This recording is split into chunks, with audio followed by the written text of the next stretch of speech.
My name is Wil Schmor. I'm a fourth-year global business and digital arts student here at the University of Waterloo. I went by many different titles over the years. Currently, I consider myself somewhat of a product designer, specializing in user experience and user research.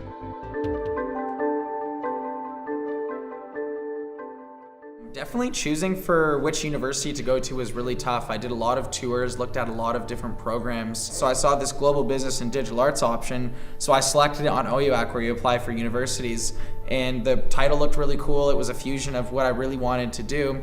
So I quickly Googled it after, and the program really appealed to me.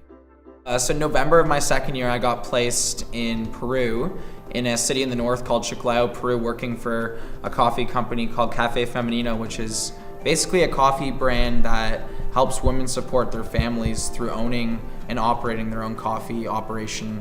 I did actually pick coffee when I was there. I went up to the mountains about every 2 weeks. I remember I was in the Amazonas and we were like stuck in the mud one day. But I was also mainly in their office doing promotional work for them.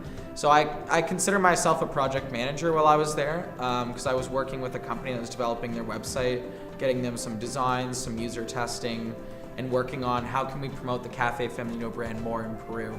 From a work perspective, it was really cool working with some super smart people, not being treated like an intern and just being able to take fully ownership over work that you're doing that's not in a classroom, it's going to be implemented. So one of my favorite things about design is I think just by nature it's inspirational. As in terms of looking at good designs, I look to a lot of companies such as Airbnb, Facebook, and Google. I'm a big fan of material design. I remember watching Google I/O, I believe in 2014 when material design came out, and I was just amazed by the whole physics and everything about it. In terms of like staying driven in design, I really love the research aspect for this reason. I believe that talking to a user about a product that you designed is just kind of one of the coolest feelings that you can possibly have, whether that feedback is positive or negative. Seeing people interacting with something that you designed and seeing how your intentions are carried out is something that really cool and makes me want to kind of get up and get to the office on time and every day. Every term I kind of focus on a different thing. I don't always necessarily build on one skill and take it up to some extreme level. I want to keep those skills and incorporate them into the bodies of work I'm doing, but I want to learn one new thing. And I find it's more fun if you do that. If you keep doing the same thing and you want to just keep going up this line, it kind of reminds me of work, just going up the corporate ladder and that's not what I aspire to. I want to do different things in my life. What I do today, I don't see myself doing definitely 20 years from now, so why should the same semester always look the same for me?